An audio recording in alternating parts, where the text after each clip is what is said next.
Dios es bueno, amén. Sí, yo estoy bien agradecido con Dios por la oportunidad que me da de compartir con ustedes. Ya hace algunos miércoles no estaba aquí compartiendo, pero Dios es bueno.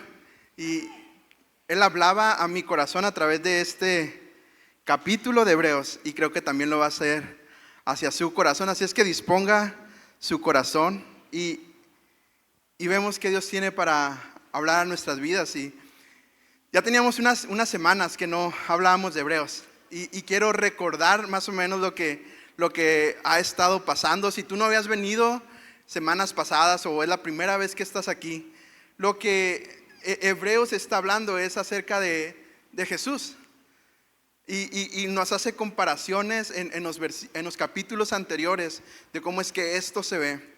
Pero Hebreos 11, el pastor nos compartía hace unas semanas atrás, y en esta parte de Hebreos se conoce como el capítulo del salón de la fama de los héroes de la fe.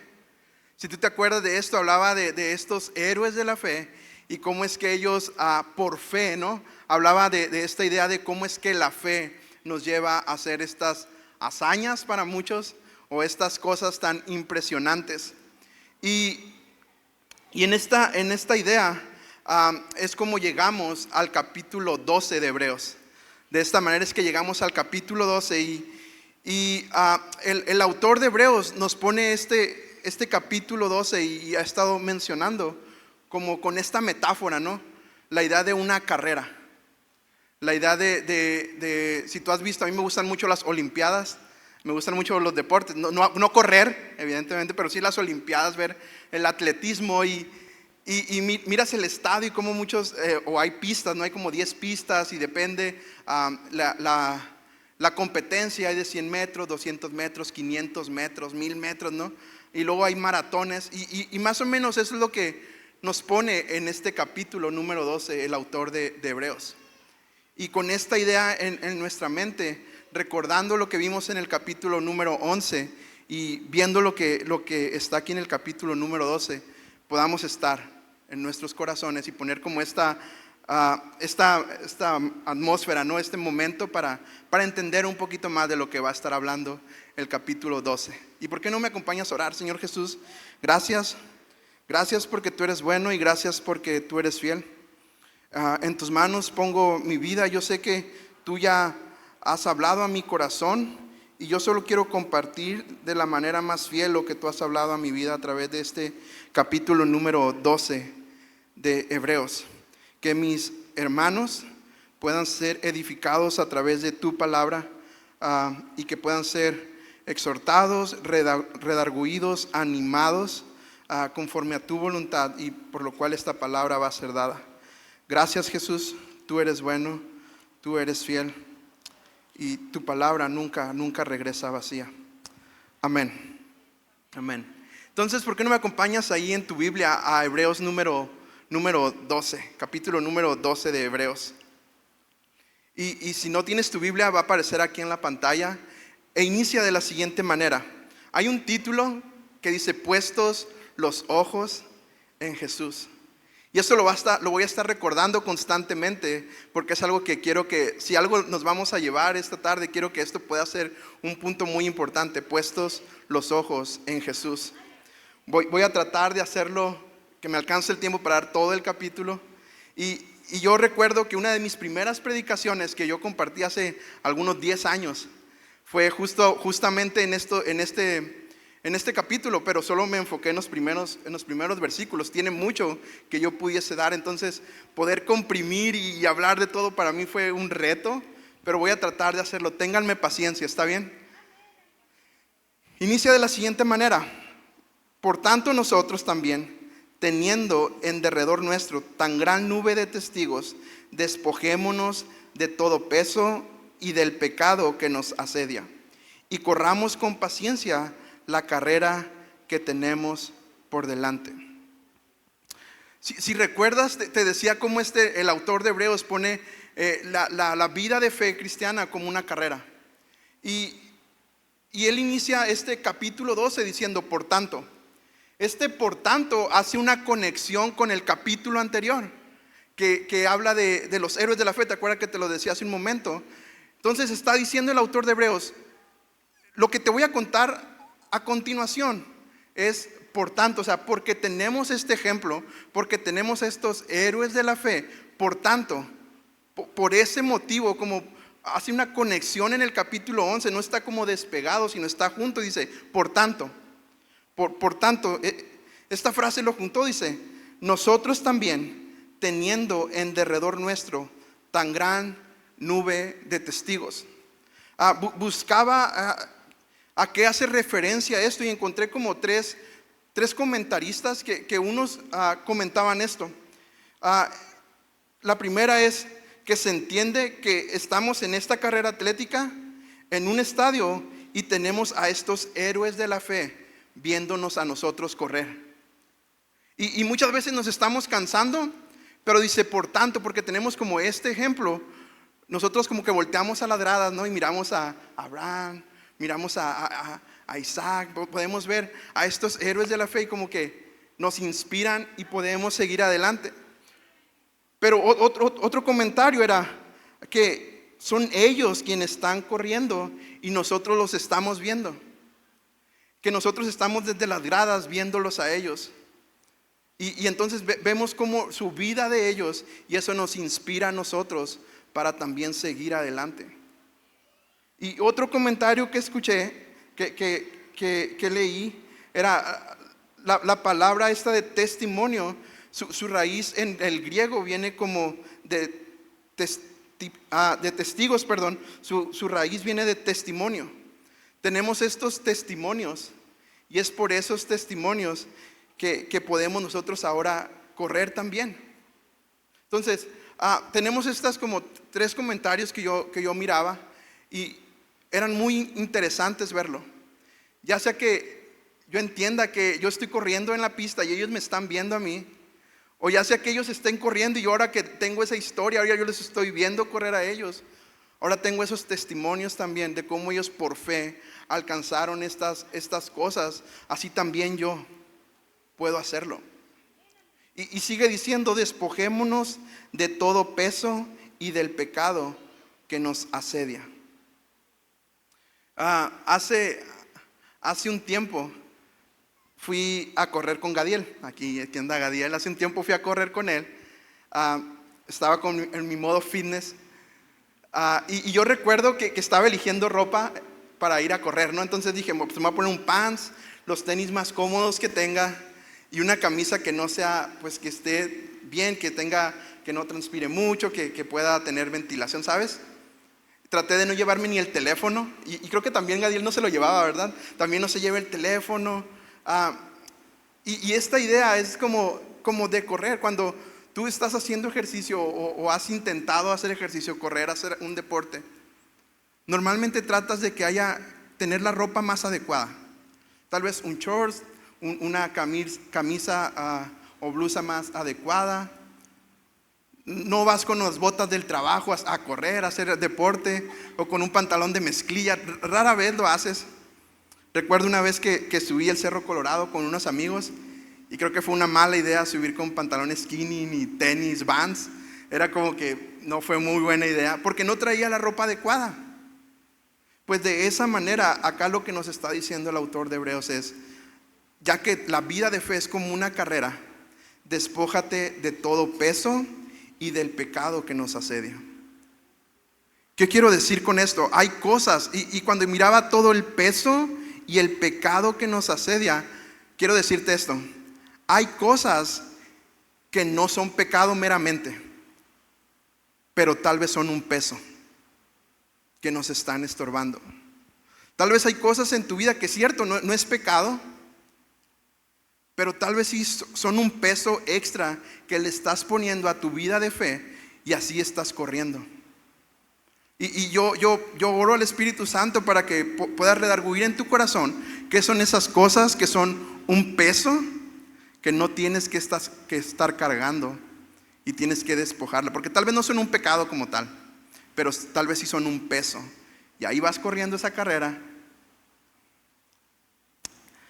Pero también dice del pecado que nos asedia. Hay cosas que son pecado, y que estamos cargando. Ahora, cuando yo buscaba la palabra asediar, esta palabra asediar se traduce del griego en cuatro maneras. Una de ellas es, voy a tratar de decir cómo se pronuncia, ¿no? No hablo griego, por si no se burlan de mí.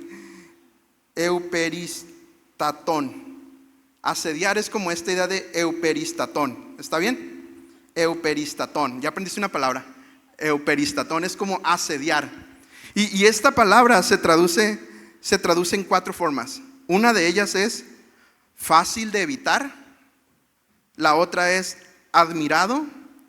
Otra es asediar. Y la otra es peligroso. La palabra asediar se traduce de estas cuatro maneras. Y cuando dice, quita el pecado que nos asedia, despójate del pecado que te asedia, yo miraba esta relación bien interesante porque muchas veces hay pecados en nuestra vida que son muy fáciles de evitar. Muchas veces hay pecados en nuestra vida que estamos cometiendo constantemente, pero que son fáciles de evitar, pero no lo hacemos. Y sabes, nadie tenemos problema con los pecados que son peligrosos. Todos como que entendemos, ese pecado, no, matar a alguien, no, porque me voy a ir a la cárcel o pues, me va a ir mal, no, esos pecados creo que todos estamos bien con eso, con decir, yo sé qué onda. Pero hay pecados que son fáciles de evitar, pero no lo estamos haciendo. La otra traducción es admirado. Hay pecados que son admirados. Y esos pecados muchas veces se vuelven difíciles de despojarnos de ellos, porque yo al hacer esas cosas, las personas me están admirando, aunque yo sepa que es pecado. Lo otro que encontraba es asediar, ¿no? Y la palabra asediar es que te están rodeando, que estás rodeado por eso. Se usa más o menos como en esta idea de cuando asedian un castillo, cuando rodean un castillo para no sitiarlo y no dejar que entre comida ni que salga nadie, y esa idea, ¿no? de ahí viene la palabra. Y muchas veces hay pecados en nuestra vida que están de esa manera también. Lo que el autor acá de Hebreos nos dice, despójate de todos esos tipos de pecado. Despójate de todos esos tipos de pecado. Y sigue diciendo, y corramos con paciencia la carrera que tenemos por delante. Corramos con paciencia. Esta carrera en nuestra vida cristiana no es una carrera de 100 metros. Si tú has visto, te digo, las carreras de 100 metros tardan 9 segundos. La verdad no sé cuánto está el récord actualmente, pero más o menos 10, 9 segundos es como un récord que hay, ¿no? En 8 segundos, no quiero hablar así que alguien sepa de atletismo y diga, estás mal. Pero son muy rápidas las carreras. Pero esta carrera es una carrera como de un maratón, ¿sabes? Si tú has visto los maratones, yo pongo a la tele en ocasiones, me gustan los deportes y 8 de la mañana pongo ahí un maratón, ¿ok? Luego vuelvo y pongo y a las 11 de la mañana y sigue el maratón ahí, de que uno sigue corriendo todavía. Y en verdad tú puedes ir a las mediodía o a la 1, 2 de la tarde y hay gente que todavía sigue corriendo. De eso está diciendo acá, corramos con paciencia la carrera que tenemos por delante. Esta carrera en la fe cristiana no se trata de salir corriendo como tranquilo, con paciencia. Con paciencia la carrera que tenemos por delante. ¿Y cómo vamos a lograr esto? Versículo número 2. Dice, puestos los ojos en Jesús, el autor y consumador de la fe. ¿Por qué no le dices a la persona que tienes a un lado, puestos los ojos en Jesús? Dile, puestos los ojos, dile, no seas así, también dile, puestos los ojos en Jesús. ¿Cómo es que vamos a poder correr esta carrera con paciencia, despojándonos del peso, despojándonos del pecado? ¿Sabes cómo? Puestos los ojos en Jesús. Porque cuando ponemos nuestros ojos en Jesús, todo lo demás no lo vemos, no vemos como Esas cosas que nos quieren distraer porque tenemos nuestros ojos, nuestra vista puesta en Jesús. Y sigue diciendo, el cual por el gozo puesto delante de él sufrió la cruz, menospreciando el oprobio, y se sentó a la diestra del trono de Dios. Y dice, considerad a aquel que sufrió tal contradicción de pecadores contra sí mismo, para que vuestro ánimo no se canse hasta desmayar. ¿Qué es lo que nos está diciendo este pasaje? Jesús sabía el gozo que le esperaba, y por eso en fe él soportó hasta llegar a la cruz. También nos dice, hey, piensen, cuando nos dice en el versículo 3, consideren aquel que sufrió, dice, como piensen en las burlas y las hostilidades que Jesús pasó, que él tuvo que soportar por causa de los pecadores. Y de esa manera nosotros no nos daremos por vencidos cuando hacemos memoria de lo que él también pasó. Eso es algo, dice, consideren, piensen en él. Cuando nos queramos dar por vencidos, piensen en eso, en lo que él pasó. Sigue diciendo, porque aún no habéis resistido hasta la sangre combatiendo contra el pecado.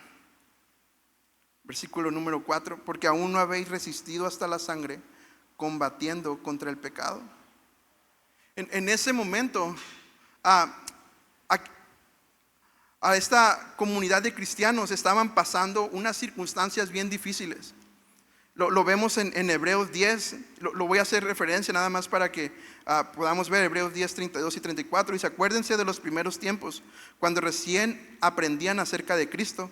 Recuerden cómo permanecieron fieles, aunque tuvieron que soportar terribles sufrimientos.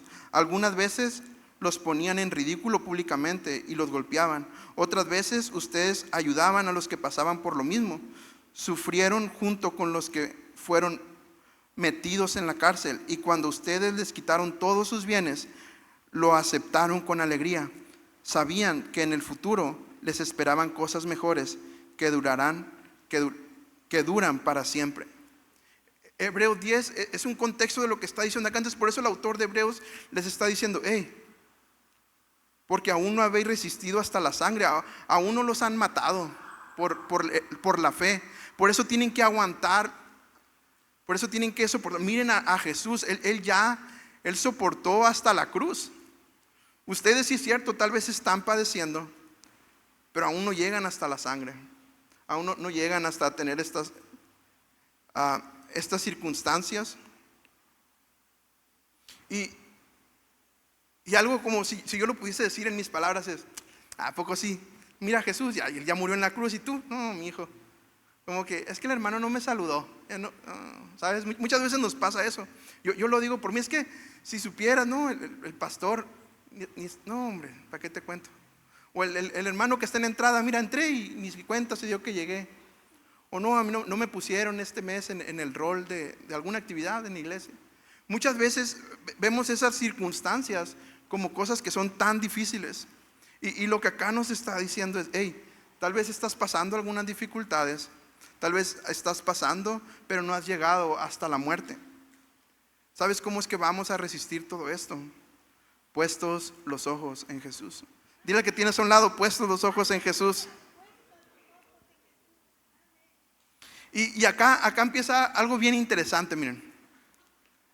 Y habéis ya olvidado la exhortación que como a hijos se os dirige diciendo, hijo mío, no menosprecies la disciplina del Señor, ni desmayes cuando eres reprendido por Él, porque el Señor al que ama disciplina y azota a todo el que recibe por hijo.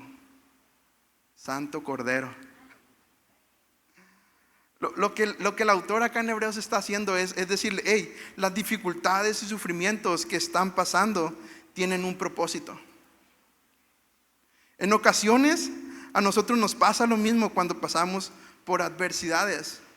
Se nos olvida que hay un propósito y muchas de las dificultades en la vida cristiana pueden tener esta raíz en estas tres palabras. Habéis ya olvidado. habéis ya olvidado. Y encontraba esta frase: hay cosas que recordamos en la mente, pero olvidamos en el corazón. Hay cosas que sí recordamos, es que Dios tiene un propósito por todas circunstancias y las recordamos, pero en el corazón ya estamos como renegando por las cosas que nos están pasando. Y lo que está haciendo el autor acá es citar Proverbios 3, 11 y 12, cuando habla acerca de la corrección para los hijos. Les está diciendo: estas dificultades que están pasando es porque son hijos. Tal vez estás aquí hoy y dices: la verdad no sé por qué me está pasando esto. No sé por qué estoy teniendo estas dificultades o estas circunstancias. Déjame decirte, eres hijo de Dios. Eres hijo de Dios. Y ahorita voy a llegar a este punto, pero todo lo que viene del enemigo, todo lo que el enemigo ha hecho para tu mal, Dios lo transforma para tu bien. Y ahorita vamos a llegar a esto. Vamos al versículo número 7. Si soportáis la disciplina, Dios os trata como a hijos. Porque ¿qué hijo es aquel a quien el padre no disciplina? La nueva versión internacional dice: lo que están soportando ahorita es para su disciplina. Lo que están soportando ahorita es para su disciplina. Y no me quiero adelantar, pero muchas veces creemos que Dios no nos ama porque nos están pasando una tras otra. Pero cuando nos cambia el chip y digamos: hey, esto es por mi disciplina, vamos a entender lo que está por delante. Y ahorita vamos a llegar a eso. Versículo número 8. Pero si se os deja sin disciplina, de la cual todos han sido participantes, entonces sois bastardos y no hijos. Algo que Dios me hablaba a mí en esta parte era esta idea. Muchas veces nos creemos bien inteligentes. Decimos: no, es que yo soy el pastor. Mira, el hermano aquel y la hermana aquella, mira, ellos robaron y fíjate, no, lo que les pasó, esto, el otro. Yo lo hice, mira, y a mí no me pasó nada. Dios me ama y ¿sabes? Te crees. Mira, el hermano aquel, la hermana aquella, mira, se metieron en problemas y ¿qué crees? No, pues le pasó esto y esto. Mira, yo hice lo mismo que ellos y a mí no me pasó nada. Te crees bien inteligente y como que te puedes burlar de Dios. Y tal vez Dios ya no te tenga considerado como hijo. Y tal vez es por esta situación que Dios dice: pues, no te voy a disciplinar, ya no te tengo considerado como hijo. Y porque es lo que dice: pero si os deja sin disciplina, de la cual todos han sido participantes. Si la disciplina que todos recibieron, yo no la estoy recibiendo, entonces sois bastardos y no hijos. Entonces esta idea de bastardos es como un hijo que no es legítimo. Muchas veces necesitamos, o esta idea de que Dios nos discipline, es porque Él aún nos considera como sus hijos. Sigue diciendo, miren, y aquí vamos a entender esta idea acerca de la disciplina. Porque en otra parte tuvimos a nuestros padres terrenales que nos disciplinaban y los venerábamos. ¿Por qué no obedeceremos mucho mejor al Padre de los Espíritus y viviremos? Y aquellos ciertamente por pocos días nos disciplinaban como a ellos les parecía, pero para lo que nos es provechoso, para que participemos de su santidad. Lo que está diciendo acá es poniendo este ejemplo. Ustedes viendo en sus padres, o tal vez ustedes que son padres, disciplinan a sus hijos y los hacen con una razón o los hacen por un motivo. Últimamente se está como viendo un poquito más como mano más livianita, ¿no? en la disciplina de los hijos. Y yo entiendo que muchas veces se abusó antes, pero ahora como que se está viendo más tranquilo esta idea. Pero cuando nuestros padres nos disciplinaban, Eso es lo que nos hace hoy ser personas de bien. Eso es lo que nos hace estar hoy aquí. Decir, gracias Dios por mis padres que me disciplinaron. Dice acá, los venerábamos, los honrábamos. Y lo que está diciendo acá, es la misma idea. Como personas necesitamos disciplina. Así también en la vida cristiana necesitamos disciplina. Necesitamos disciplina también en nuestra vida cristiana. ¿Qué te hace pensar que en tu vida cristiana no necesitas ser disciplinado? ¿Pero para qué? Pero esto, dice al final, pero para lo que nos es provechoso, para que participemos de su santidad. El motivo de la disciplina que estamos recibiendo de parte de Dios es para que podamos participar de su santidad. Y ahorita vamos a ver más adelante cómo es que esta idea se engloba acerca de la santidad de Dios, cómo es que vamos a participar de su santidad. 11 dice, es verdad que ninguna disciplina al presente parece ser causa de gozo. Esa es una verdad, ¿cierto? Que ninguna disciplina en el presente parece ser causa de gozo, sino nos da tristeza. Pero después da fruto apacible de justicia a los que en ella han sido ejercitados. Es cierto que la disciplina al inicio no nos gusta, a nadie nos gusta la disciplina.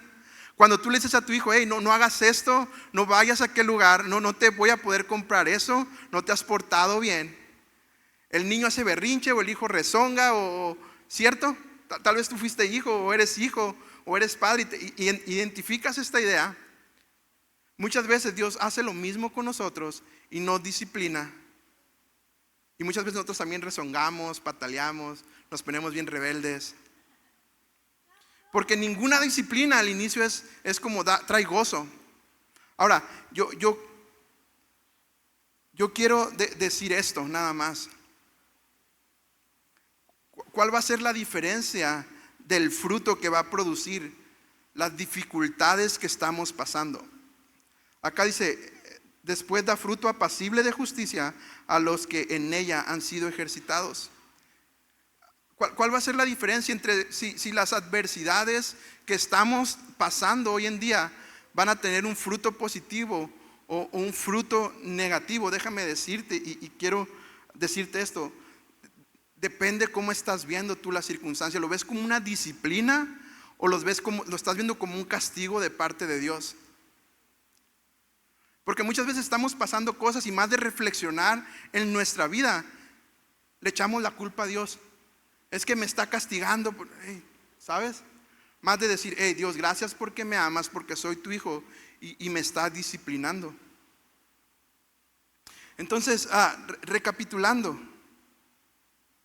esta comunidad de cristianos, el autor le dice, miren el ejemplo de Jesús, para que se puedan despojar del pecado. Ustedes no están muriendo por el pecado, Él ya lo hizo. Jesús ya murió en la cruz por esto. Corran ligeros, no se olviden que lo que están viviendo es porque Dios los ama. Y por esto los está corrigiendo. Así que cobren ánimo, ya que son hijos de Dios. Ya que a través de estas adversidades Dios está formando un carácter de justicia y de piedad.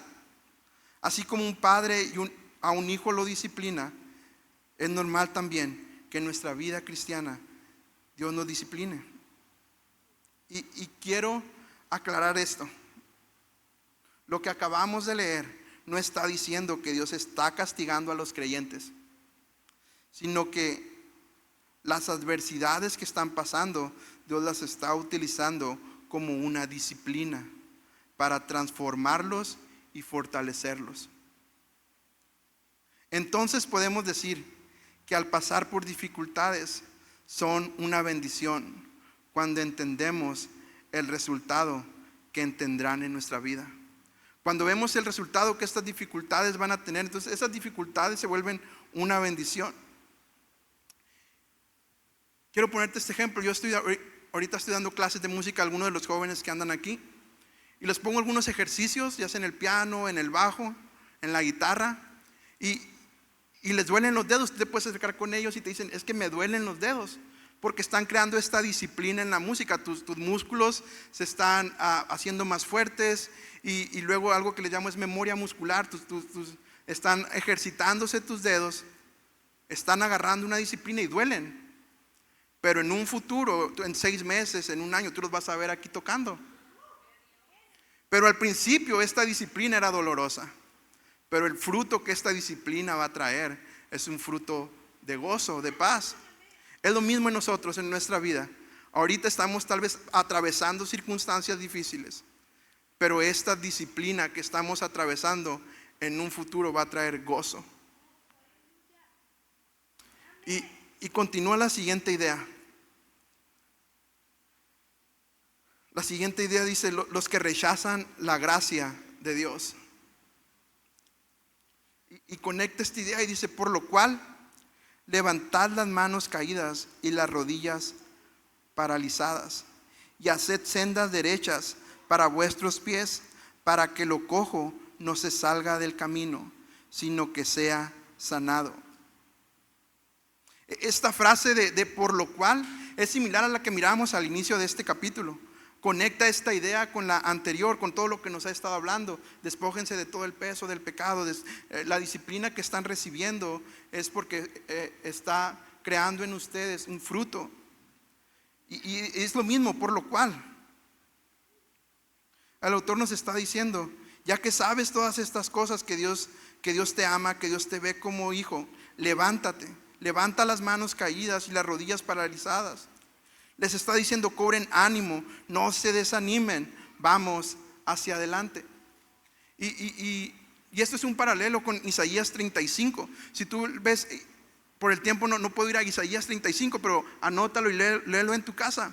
Si tú lees el capítulo anterior, el 34 de Isaías, tú ves como por el pecado, la destrucción que hubo, el castigo que hubo, la desolación que hubo, todo como este caos que hubo. Pero en el capítulo 35 de Isaías está diciendo justamente esto, que las rodillas endebles se enderecen, que se hagan caminos, y habla como de este cambio y de este regocijo que hay a través de la paz de Dios. Tenemos esta esperanza. Tomemos buenas decisiones. Tenemos esta esperanza. Ahora tomemos buenas decisiones. Dice, haced sendas derechas para vuestros pies, para que lo cojo no se salga del camino, sino que sea sanado. Está diciendo, tomen buenas decisiones.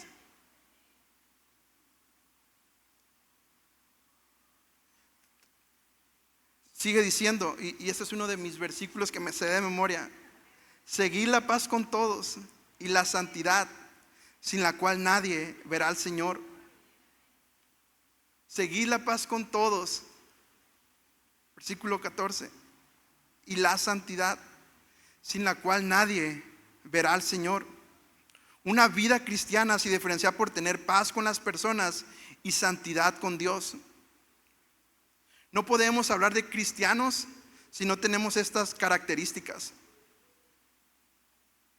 Y algo que me llama la atención es que dice, seguid la paz, seguid la santidad.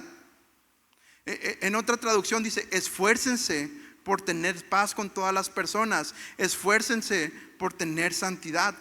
La paz con las personas y la santidad no es algo que es fácil, es algo que implica nuestro esfuerzo, es algo en lo cual nos tenemos que esforzar, pero es algo que tenemos que buscar, con lo cual nos tenemos que esforzar. ¿Por qué? Porque dice, sin la cual nadie verá al Señor. ¿Y cómo es que vamos a alcanzar esto? ¿Cómo es que vamos a alcanzar la paz con todos y la santidad? Y acá nos lo dice en estos siguientes versículos. Mirad bien, no sea que alguno deje de alcanzar la gracia de Dios. ¿Qué está diciendo esta parte? Cuídense unos a otros para que no dejen de recibir la gracia de Dios. Como cristianos tenemos que cuidarnos unos a otros. Es lo que está diciendo. Mirad bien, no sé que alguno deje de alcanzar la gracia de Dios. Esta primera parte Es lo que nos invita, cuídense unos a otros. Como cristianos tenemos que cuidarnos unos a otros. De esa manera es que vamos a poder tener paz con mis hermanos. De esa manera es que vamos a poder alcanzar la santidad. Y luego sigue diciendo que brotando alguna raíz de amargura os estorbe y por ella muchos sean contaminados. Santo Dios. ¿Qué nos está diciendo esta parte? ¿Quieres tener paz con todos y santidad? ¿Cómo está tu corazón hacia con otras personas? ¿Hay alguna raíz de amargura? Algo que se me hace bien interesante es que habla de raíz. Y esta palabra de raíz es como si tú te gustan las plantas, te das cuenta que la raíz es algo que no se ve, que está oculto, pero en un periodo de tiempo, para algunos 3 meses, 6 meses, brota, da una planta, da un fruto, da algo, pero al principio no se mira, es una raíz. No sea que habiendo alguna raíz de amargura, hay algo que tal vez a simple vista no se ve, pero que está en tu corazón. Creo que esta tarde tenemos la oportunidad de entregarlo. Sigue diciendo, no sea que haya algún fornicario o profano como Esaú, que por una sola comida vendió su primogenitura, porque ya sabéis que aún después, deseando heredar la bendición, fue desechado y no hubo oportunidad para el arrepentimiento, aunque la procuró con lágrimas. ¿Cómo es que vamos a poder alcanzar la paz y la santidad? Cuídense entre ustedes, que nadie deje de alcanzar la gracia de Dios. Examinen su corazón si hay alguna raíz de amargura. Y lo otro nos está diciendo, fíjense en Esaú, cómo es que él cambió su primogenitura y lo cambió por algo momentáneo. Y lo que nos está diciendo acá, tú lo puedes encontrar en Génesis 25, esta historia. Lo que nos está diciendo es, muchas veces vivimos para nuestros propios deseos momentáneos. Muchas veces estamos viviendo para nuestros propios deseos momentáneos de un ratito, y eso nos está alejando de la santidad de Dios. Porque así como Esaú, por un ratito, un deseo momentáneo, nos está separando de su santidad. Creo que es algo que podemos reflexionar. Dile al que tienes a un lado para que no se duerma, sigue la paz y la santidad.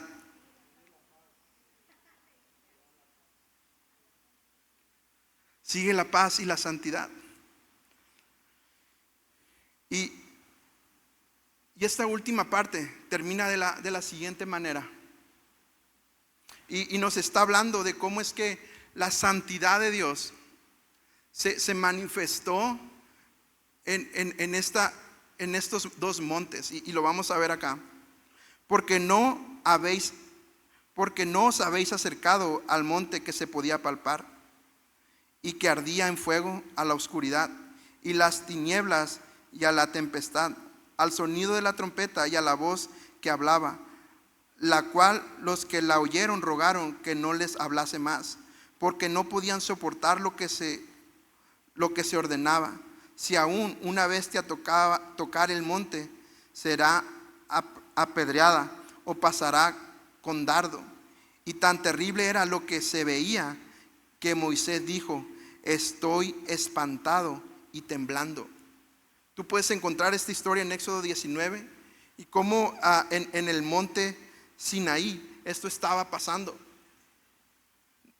La santidad de Dios llegó a ese monte y hay reglas bien específicas que Dios da. Cuando la santidad de Dios estaba, nadie podía tocarlo. Se tuvieron que purificar de una manera muy específica. Ni los animales podían tocar ese monte. Y lo que acá le está diciendo el autor de Hebreos es, ustedes no han tenido que pasar por eso. Ustedes no han tenido que experimentar esas cosas. Sino que sigue diciendo, sino que os habéis acercado al monte de Sión. Ustedes no se acercaron al monte Sinaí, ustedes se han acercado al monte de Sión, a la ciudad del Dios vivo, Jerusalén la celestial, a la compañía de muchos millares de ángeles, a la congregación de los primogénitos que están inscritos en los cielos, a Dios el juez de todos los espíritus, de los justos hechos perfectos, a Jesús el mediador del nuevo pacto, y a la sangre rociada que habla mejor que la de Abel. Lo que acá el autor les está diciendo y los está poniendo en este contexto es: ustedes ni siquiera para experimentar la santidad de Dios han tenido que tocar el monte Sinaí. En verdad fue algo muy terrible lo que estaba pasando en el monte Sinaí. Mismo Moisés dice: hey, tengo miedo. Ustedes han tenido que estar en el monte de Sión y hay unas diferencias. Miren, en el monte Sinaí había miedo y terror. En el monte de Sión, amor y perdón. En el monte Sinaí, ubicado en el desierto. En el de Sión, en la ciudad de Dios. En el monte Sinaí, cosas terribles, cosas terrenales, perdón. En el monte de Sión, cosas celestiales. En el monte Sinaí, solo Moisés podía estar. En el monte de Sión, todos los creyentes. En el monte Sinaí, hombres culpables. En el monte de Sión, justos hechos perfectos. En el monte Sinaí, Moisés era el mediador. En el monte de Sión, Jesús es el mediador. En el monte Sinaí había un antiguo pacto. En el monte de Sión, un nuevo pacto. En el monte Sinaí, exclusión del monte. Pero en el monte de Sión, invitación. En el monte Sinaí era toda la ley. Pero en el monte de Sión era toda la gracia. Y nosotros estamos en el monte, en esta idea de nuevo pacto. Y por eso nos dice en estos últimos versículos: mirad, que no desechéis al que habla, porque si no escaparon aquellos que desecharon al que los amonestaba en la tierra, mucho menos nosotros, si desecháramos al que amonesta desde los cielos. Tenemos que tener cuidado con lo que Dios nos está hablando y diciendo. Nos está diciendo algo así como: si cuando hablé a través de Moisés en el Sinaí no obedecieron, hubo consecuencias. Ahora yo estoy hablando no a través de alguien, estoy hablando yo desde los cielos. Créanme, va a haber consecuencias. Encontraba esta frase y dice: es fácil y peligroso pensar que Dios era un Dios malo y severo en el Antiguo Testamento y de alguna manera se hizo bueno en el Nuevo Testamento. Esto es tan engañoso. Hay más misericordia en el Antiguo Testamento del que muchos imaginan, al igual que más juicio en el Nuevo Testamento del que muchos se imaginan. Sigue diciendo: la voz del cual conmovió, versículo 26, la tierra, pero ahora ha prometido diciendo: aún una vez y conmoveré no solamente la tierra, sino también el cielo. Y esta frase, aún una vez, indica la remoción de las cosas movibles como cosas hechas para que queden las inconmovibles. En el monte Sinaí, todo fue movido. Y muchas veces hay cosas en nuestra vida que están siendo sacudidas para que veamos realmente en dónde está nuestro corazón, en dónde está nuestra esperanza, puestos los ojos en Jesús. Esto nos debe dar una esperanza. Las cosas terrenales fueron movidas, la tierra fue sacudida, pero dice ahora, no solamente voy a mover la tierra, sino también las cosas que están en el cielo. Y terminan los versículos, dice: así que recibiendo nosotros un reino inconmovible. Las cosas van a ser sacudidas, las cosas van a ser movidas, pero nosotros hemos recibido un reino inconmovible. Tengamos ¿qué? Gratitud, y mediante ella sirvamos a Dios grande con temor y reverencia. Con un temor santo, con una reverencia, sirvamos a Dios, ya que por estas cosas sirvamos a Dios. Porque nuestro Dios, termina, es fuego consumidor. Si te soy honesto, batallé mucho para poderte explicar este último versículo. Porque nuestro Dios es fuego consumidor. Yo no quería dar una palabra de condena y ya no hay, ¿sabes? Pero algo que tenemos que entender es que nos tenemos que purificar. Tenemos que despojarnos del peso y del pecado. Tenemos que entender que las adversidades no son castigo de Dios, sino disciplina que necesitamos. Que ahora nosotros no estamos en el monte Sinaí teniendo miedo y excluidos, sino estamos en el monte Sión, donde hay una nueva ley y tenemos gracia.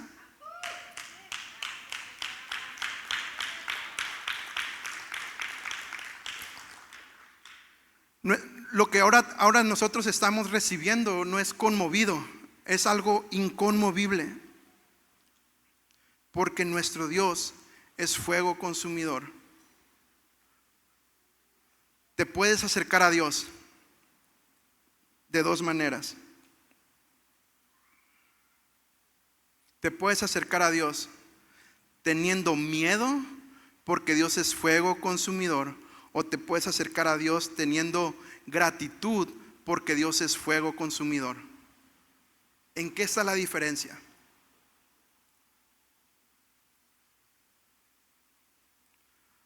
A la hojarasca el fuego la quema, pero al oro el fuego la purifica.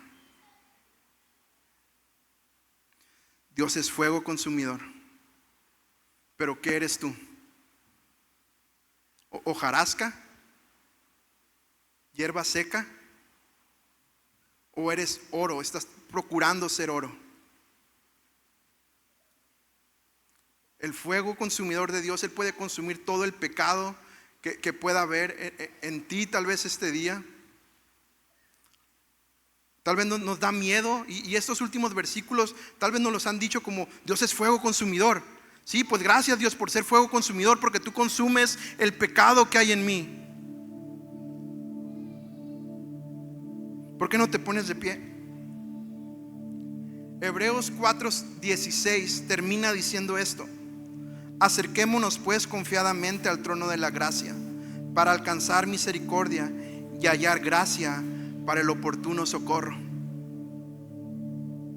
Esto que leímos al final no tiene que darnos miedo, sino tiene que darnos seguridad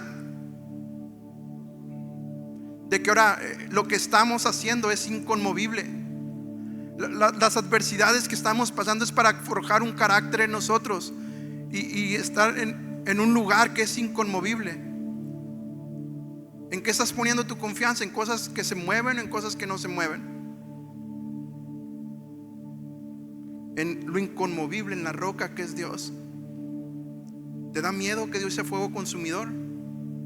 Tal vez tendrás que preguntarte: ¿soy hojarasca? ¿Soy hierba seca? Por eso es que me da miedo, porque me va a consumir, me va a quemar. ¿O soy oro y me da gusto porque entiendo que ese fuego me va a purificar?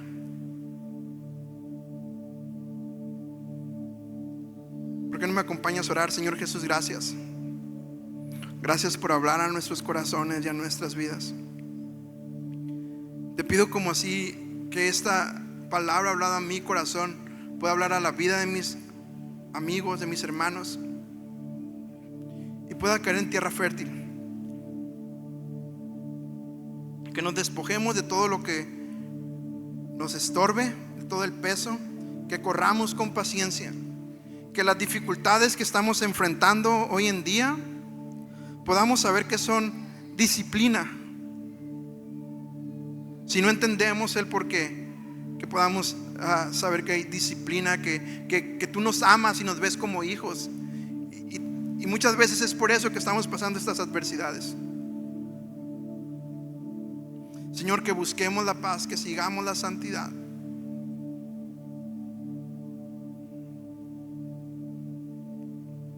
Señor Jesús, gracias, porque no estamos en el monte Sinaí, sino estamos en el monte de Sión. que no abusemos de tu gracia, sino que con temor y temblor te sirvamos.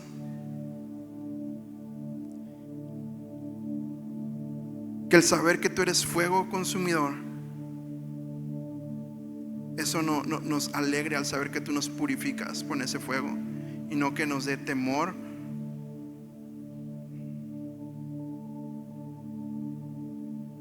Gracias, Dios.